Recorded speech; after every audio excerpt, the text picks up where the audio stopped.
essas discussões, a gente vai conversar agora com a representante aqui da Sociedade dos Engenheiros e Arquitetos do Vale do Taquari, a SEAVAT. A presidente dessa entidade, a Evelise Ribeiro, está aqui conosco. Tudo bem? Bem-vinda, Evelise. Bom dia. Bom dia, ouvintes. Obrigada pelo convite. É um tema amplo, né? Ou melhor, são vários temas. Falar de planejamento urbano, de muitas vezes mobilidade urbana que a gente tem que pensar para 50 anos e não para 5 anos. Né? É sempre complexo e um desafio para uma cidade que está desenvolvida e que não tem mais muito espaço para crescer, para ser modificada. E a CEAVAT, claro, não é o órgão executor, é a prefeitura, através da Secretaria de Planejamento, falando especificamente de Lajeado, a gente vai ampliar também para o Vale do Taquari, mas a CEAVAT participa dessas discussões e muitas vezes dá o seu pitaco, defende as suas ideias e queremos saber também desse órgão, como é que é a visão em relação àquilo que está sendo discutido. Vamos começar por esse projeto que foi aprovado aqui na sessão agora de março, né? Já tinha trancado a pauta, já tinha sido retirado outras questões e agora foi aprovado. Do que se trata esses 4 eixos, esse deslocamento aqui dentro da cidade, tratando de diferentes áreas?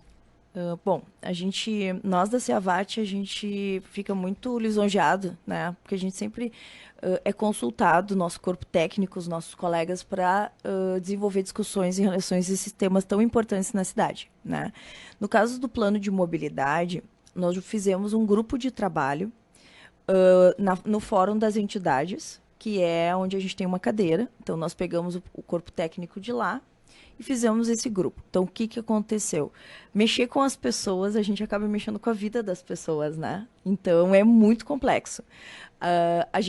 O grande norteador do plano de mobilidade, onde a gente conseguiu fazer uma discussão muito proveitosa, foi como nós viemos da frente para trás, 50 anos, né? De lá, como chegar nesse momento na nossa realidade. Aonde queremos chegar? É facilitar o transporte público para as pessoas, né? Diminuir a quantidade de carros no centro. Isso seria uma coisa importante para ter vagas também, né? Porque eu acho que é importante ter vaga de estacionamento, as pessoas utilizam o carro, mas utilizar o carro de uma forma inteligente, né? A gente sempre pensou dessa forma. Então, assim, Lajeado é uma cidade que está muito expandindo muito. Algumas áreas já têm problemas de muita densificação de pessoas. Então, a gente tem que tentar fazer com que esses espaços sejam otimizados da melhor forma possível, né? Então, quando a gente fala não motorizado, a gente está falando de quem? Do pedestre. Né? Então, calçadas bem executadas, com acessibilidade. Acho que isso foi muito discutido, né? A questão da acessibilidade. Então, são muitos quesitos no qual a gente tem que planejar e pensar o todo. Então, como a gente vai fazer o pedestre, totalmente acessível, com o carro, porque a gente sabe que precisamos dele, né? E o transporte público eficiente. E tem o ciclista também, né? Porque nós tivemos Perfeito. algumas ciclofaixas que foram pintadas, construídas e que hoje em dia algumas delas já não são mais utilizadas, mas parece que meio que se perdeu isso por conta até de vagas de estacionamento que ficavam sobre essas faixas, né? Exatamente. Aí entra o eixo da educação, né? A educação das pessoas. A questão do ciclista hoje em dia, muita gente usa. E a gente tem que entrar nas questões das motos elétricas também. Que entra como se fosse uma bicicleta, né? No caso, no Sim. estudo. Patinete não é Como muito é esse utilizado fluxo? aqui, mas em grandes centros também já é. Vai para Porto Alegre para ver, né? Exatamente. Então, o que acontece? Em Porto Alegre tem a ciclofaixa e tem o estacionamento. Então, para isso, a gente precisa de vias mais largas. Né? Então, a ciclofaixa existe todo um estudo para isso. O grande desafio é conectar um ponto a outro. A gente tem pontos de ciclofaixas na cidade. A gente tem que tentar conectar para que o ciclista tenha um fluxo. Pelo menos centro-bairro, né? Que seria o mais importante. E ter pontos de estacionamento de parada, né? Das bicicletas. E educação das pessoas também saber como o ciclista está andando na rua, como ele também tem que ser respeitado. Mas o que que esse projeto, na prática, ele muda alguma coisa ou é mais para discutir mesmo? O que que nós teremos aí de novidade? Ele é um projeto de lei, né, que foi aprovado, então isso agora vai ter que ser obedecido. Nós da CEAVAT, a gente foi consultado junto ao Fórum das Entidades, né, para justamente a gente discutiu artigo por artigo. Então, a gente colocou as nossas sugestões em cima de cada artigo e quem redigiu foi a prefeitura, né, claro.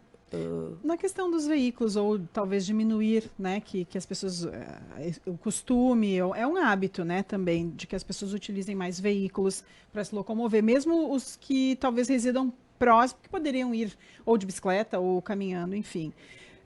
Qual é a ideia de como fazer as pessoas mudarem esse hábito que já está, né, há tanto tempo? Exato. Não, existe... E tem aumentado, inclusive, né? Aumenta, né? Então, é a questão da conscientização. Eu acho que as pessoas também têm que entender, não, tem muito carro, será que eu preciso mesmo utilizar o meu carro? Né? Eu, por exemplo, eu utilizo. Né? Então, eu tenho deslocamento pela cidade toda o dia inteiro.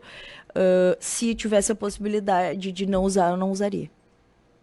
Por exemplo. Então, eu acredito que se as pessoas começassem a entender que, eu vou, por exemplo, vias mais confortáveis para os pedestres é mais atrativo. Né? Eu vou poder fazer isso a pé de uma forma confortável, ou vou ter o transporte público também me facilita. É mais fácil eu pegar um ônibus do que ir de carro, mais rápido, por exemplo. Seria uma questão, né? E a gente também incentivar não ter tantas vagas disponíveis em algumas áreas, como faz o rotativo, por exemplo. O rotativo, o estacionamento rotativo serve para isso, para as pessoas não ter não parar, não ir o dia inteiro. A pessoa que trabalha, por exemplo, o dia inteiro, né, no centro, ela não precisa necessariamente usar o carro. Talvez seria a gente está tentando plantar uma sementinha, né? E aí as pessoas aos poucos vão se adaptando. Essa é a visão do futuro, né? Então, porque em algum momento vai densificar demais. Mas essas mudanças, alargamento de ruas, ciclofaixas, calçadas melhores, talvez a calçada seria o, entre aspas, mais fácil, porque é de responsabilidade do proprietário do terreno. Muita gente acha ainda que a calçada é de responsabilidade da prefeitura. Não, é de responsabilidade do proprietário do terreno. E aí me parece que falta fiscalização. Porque se tiver uma punição para quem não fizer uma calçada adequada, e é só sair aqui da Rádio Independente andar aqui para o lado, bem pertinho da gente, vai ver calçadas terríveis. Então, enquanto não houver punição, e vale mesmo para outras situações, né? Você falar, daqui a pouco cabe a pessoa se conscientizar e andar menos com o carro. A gente sabe que, ok, pode acontecer, mas é uma minoria que vai fazer isso. Muitas vezes o cinto de segurança, pega como exemplo, para virar uma realidade, as pessoas tiveram que pegar no bolso, né? Vai ter punição, vai ter multa. Então, isso parece que hoje em dia é uma coisa natural, as pessoas fazem, né? Ao entrar no seu veículo. Bom, mas para quando nós teríamos essas mudanças, você acredita, Evelise Ribeiro, presidente da CEAVAT? E até eu quero aproveitar porque tem um outro projeto que está tramitando, esse ainda não foi aprovado, que é alargamento de ruas. Já tratamos esse tema aqui em outros momentos. E que os proprietários dos terrenos cedem parte da rua ali para que a prefeitura consiga alargar e em contrapartida eles podem construir mais andares, né, no seu prédio, no seu estabelecimento. Talvez passa por aí a grande mudança de Lajeado? Com certeza. Eu acho que isso desde 2020 está sendo discutido, né? Quando a gente desenvolveu, junto à prefeitura, o plano diretor.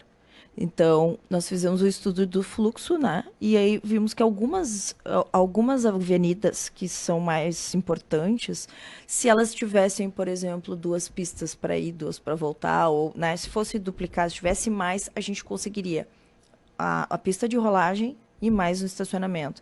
E 2 pistas para ir e 2 para voltar. Por exemplo, a Benjamin. Né? Nós temos aquela parte da Benjamin, mas lá para o Montanha e Moinhos d'Água, é um fluxo muito bom. Ela vai, não tem... Por quê? Porque ela tem 2 para ir, 2 para voltar. Planejada já exato. desde o início, claro, é recente e mais também, a ciclofaixa. Né? E mais a ciclofaixa. E mais a calçada. Mas e onde já temos as vias e não tem mais... Exato. Tu olha assim, não parece que não tem para onde alargar. Como Exato. faz? A gente tem isso se chama recuo viário. A gente tem a previsão de recuo viário, onde vai ser, teoricamente, a gente diz, aqui vai ser um alargamento de via, onde pega os terrenos dos proprietários, né? A gente tem essa questão que a gente faz troca de índice e não seria um problema desde que todos têm que aceitar. É um trabalho de formiguinha que a gente chama, né? Isso é a longo prazo, por quê? Porque tem desapropriação, tem toda uma questão burocrática que tem se alguém não aceita, já não pode ser feito. Exato. E aí, assim, o que acontece? A questão de alinhamento também. Então, muitas casas vão ficar com seus... Vai ter como o caso da Carlos Gomes lá em Porto Alegre, né? Teve um grande... Quando entrou a perimetral. Esse tipo... E hoje em dia é uma avenida de grande fluxo e que ajudou muito a cidade. Então, a gente tem que pensar no resultado final, né? Que é o bem para todos. Onde mais a gente teria a condição de fazer duas para ir, duas para vir, que hoje a gente não percebe isso? Você falou da Benjamin num ponto lá para o Montanha. Lá é ok, já foi feito, sim, é um bom exemplo. Mas, por exemplo, a própria Benjamin, que tem 3 pistas que só vão no sentido, só descem. Ali é possível também? Bento Gonçalves, como é que vai fazer com a Júlio também, que tem uma remodelação aí prevista? Eu acho que, sendo bem sincera, a Júlio, eu acredito que esse tipo de intervenção não vai acontecer. Né? Mas isso é uma opinião assim que eu vejo de quem está trabalhando nisso desde 2020. Mas eu vejo, por exemplo, a Bento já foi comentado sobre isso, a gente discutiu. É uma avenida muito importante, que seria assim crucial para a cidade. Mas é um trabalho bem a longo prazo. Né? A Benjamin, ali na parte que tem uma mão só, também seria bom, porque daí a gente conseguiria pelo menos uma via, né? Vai e volta, daí ficariam 4. Mas assim, seria muito, muito, realmente a cerejinha do bolo, né? Mas é viável, você acredita? Viável sempre é, mas o que a gente não consegue dar é um prazo para isso, porque é a longo prazo. Né? Esse tipo de intervenção na cidade, ela sempre é a longo prazo. Né? A Pasqualini, que vai de Lajeado para Arroio do Meio, né, ali da Amazonas, em direção à Ponte de Ferro, ali eu sei que tem um projeto e já se fala até em alargar 5 metros para cada lado, e a gente vê que tem algumas casas que já tem o recuo ali, já tem esse espaço, né, planejado, porque ali, por exemplo, se estacionar um veículo, e volta e meia acontece, se alguém para esperar alguém, põe pisca-alerta, já tranca o trânsito, o do outro lado não pode passar, não tem nem lugar para estacionar. Me parece que ali talvez seja um dos primeiros pontos, né, a receber essa melhoria, caso o projeto seja aprovado. Sim, eu não perfeito. sei por que demora tanto também, né? Porque assim, ó, por exemplo, nessa área da Pasqualini, a densificação é muito menor, né? Tipo, são áreas onde não existem casa uma do lado da outra, uma edificação do lado da outra. Quando a gente tem uma área da cidade mais densa, né, é um pouco mais complicado, porque envolve mais pessoas. Então, nesse sentido, é um pouco... Por isso que eu digo a longo prazo, porque é uma negociação, uma discussão. Já né? existe uma conversa com esses proprietários em algum desses pontos? Já se iniciou uma conversa ou isso só acontece a partir da aprovação? A partir da aprovação, né? Eu acho que não existiu. Não isso tem uma ideia, assim, de quantos talvez... A gente discutiu isso em grupo técnico, né? Então, não foi oficialmente nada, não existe uma informação oficial sobre isso. Evelise, vamos falar sobre um tema polêmico, que é a questão da cota em Lajeado. Falamos um tempo atrás aqui com o próprio prefeito de Lajeado, logo depois da enchente de setembro ainda, depois teve a de novembro, que de novo chegou a mais de 29 metros. E a cota de Lajeado hoje, o que significa a cota? Para quem está nos escutando não entende muito bem, ou quem não é daqui, nós temos uma cota que é possível permitir a construção a partir de uma cota, que até então era e segue sendo de 27 metros, ou seja, o Rio Taquari chegar na cota de 27 metros em Estrela, Lajeado, que é a base, a pessoa a partir dali pode construir. Só que passamos bastante dessa cota de 27 metros, que tinha sido a enchente de 2020, né? Já fazia 64 anos em 2020 que não tínhamos uma enchente tão grande, veio aquela enchente de 27 metros e meio aproximadamente, e agora as duas de 29 metros e meio para mais. A cota tem que mudar, na opinião da CEAVAT, teria que subir enquanto ou não deve se manter, porque se subir, por exemplo, para o que foi a última enchente, muita gente não vai ter onde morar, não vai poder tocar o seu negócio. É uma situação bastante ampla e complexa também para se debater, né, Evelise? Exatamente. Mais uma vez eu digo, quando a gente lida com a vida das pessoas, né, é uma situação muito delicada. Uma coisa é a gente ter a opinião técnica, outra coisa é a gente conseguir fazer com que todos pensem da mesma forma. Então, a gente sabe que tem que ser feito um estudo novo, que agora a tendência a gente não sabe, né? Ninguém sabe o que vai acontecer. Mas a gente tem visto que a tendência é aumentar, né? O quanto a opinião da CEAVAT é que a cota deveria ser maior. Mas a gente também tem que estudar. O ideal seria fazer a carta hidrológica da cidade, refazer ou atualizar ela. Carta hidrológica. Isso, que seria o estudo, né? Tipo, falando uma linguagem mais menos técnica, né? Seria uma planta hidrológica, da onde vai aonde a água aparece. Nós não temos isso com as imagens, com vários estudos que foram feitos aí nas últimas enchentes? Existe, né? Então, só que são os estudos. Agora, oficialmente, temos que desenvolver esta carta e, a partir daí, a gente pode pensar, né, nesse aumento. Eu acredito que oficialmente esse aumento não acontece. O que pode acontecer é o mercado regular isso, né? Quem começar as construções e já, se possível, já faz com a cota maior. Acho que isso vai acontecendo, a tendência é aumentar, né? Mas o mercado regular seria quem? A pessoa mesmo, olha, não vou me instalar aqui porque aqui vai chegar em 28, então vou botar só onde chega em 29, alguma coisa assim? Ou então começar as próprias construções, né? Quem vai construir já faz acima, ó, aqui não vai pegar.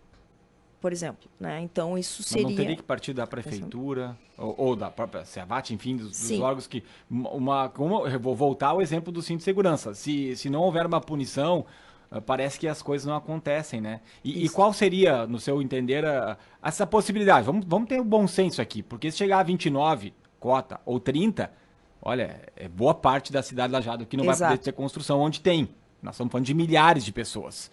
Qual seria uma cota razoável? Ou você acha que seria o ideal mesmo ficar na cota de 27? Que quando a gente fala a fiscalização, né? Eu acho que sim, tem que partir do poder público esse tipo de atitude de fiscalizar, como a gente estava comentando das calçadas. Mas a gente sabe que às vezes isso também é complicado, né? Tu fiscalizar 100%, acho que a gente também tem que fazer a nossa parte. E aí, a partir do momento em que a cota 27 não está sendo mais suficiente, acredito que a parte técnica, quando eu falo, engenheiros, arquitetos, o pessoal e construção civil em geral, já pode pensar em construir para não inviabilizar, né? Se colocarmos uma cota 30, por exemplo, inviabiliza 80% das construções na cidade. Então, isso é muito complicado. Mas se aconteceu esperamos que não, mas se acontecer algo semelhante ao que aconteceu no ano passado, exato. Então, acaba gerando muitos prejuízos também. Um problema muito maior. Então, o que isso vai, na vida real, o que isso vai acontecer? Isto vai, aos poucos, acontecendo, vai aumentando antigamente, se não me engano, era 24. Vai mudando o comportamento. Exatamente, vai aumentando. A gente sabe que agora a tendência é aumentar, né? Então, assim, foi a 29,5. Quem deve fazer essa carta hidrológica? O ideal sempre é partir do poder público, né? E aí isso é uma decisão que cabe à prefeitura, ao prefeito, né? Colocar ou o corpo técnico da prefeitura desenvolver, ou, claro, contratar um serviço. Mas existe já a ideia de se fazer isso? Quando a gente tinha o estudo, né, do plano diretor, foi comentado sobre isso. Porque a gente fez plano de zoneamento, né, plano viário, existe, todo o estudo foi feito da forma perfeita e a gente conversou também sobre esse estudo. Então, seria bem interessante. Foi sugerido que se faz. Exato. Evelise Ribeiro, presidente da CEAVAT. Vamos aproveitar aqui e falar de outras situações aí, fora Lajeado. Sei que vocês tiveram ação na parte alta do Vale do Taquari também. O que ficou de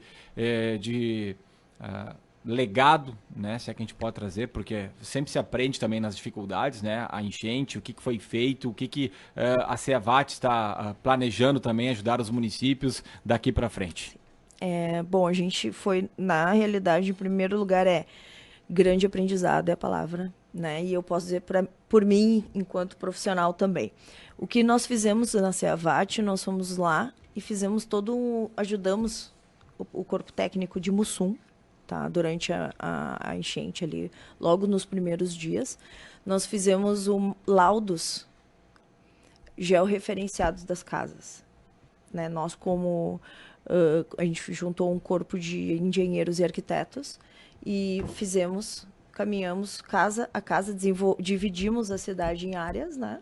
E cada profissional se dividiu e fomos georreferenciando cada casa e entramos em cada casa e fizemos como se fosse um diagnóstico, né? Fotos, um pequeno relatório e depois baixamos isso para o computador e a gente deu para o engenheiro responsável pela prefeitura lá em Mussum.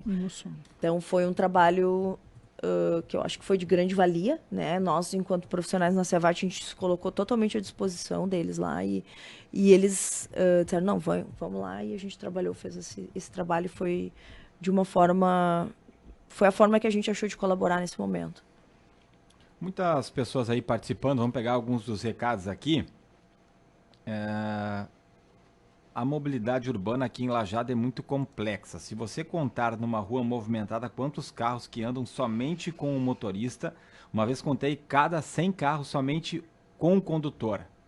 Um carro com mais passageiros. Isso que faz dar as tranqueiras no trânsito. Mas como resolver isso? É complicado, é a pergunta do Clayton.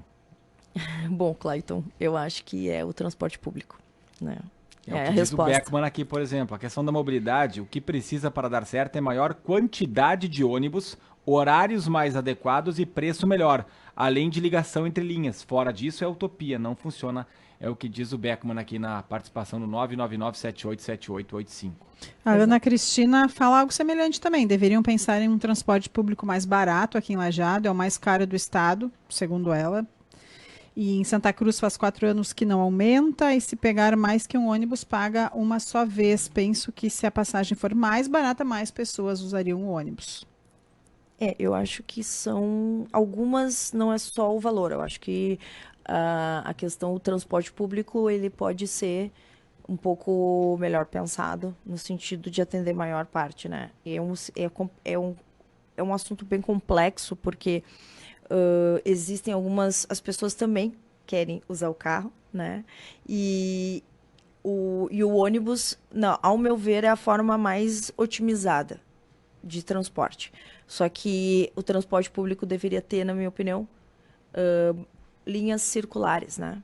Você diria que é o principal, talvez seria o carro-chefe, assim, para melhorar a questão da mobilidade urbana de Lajeado, uma melhor organização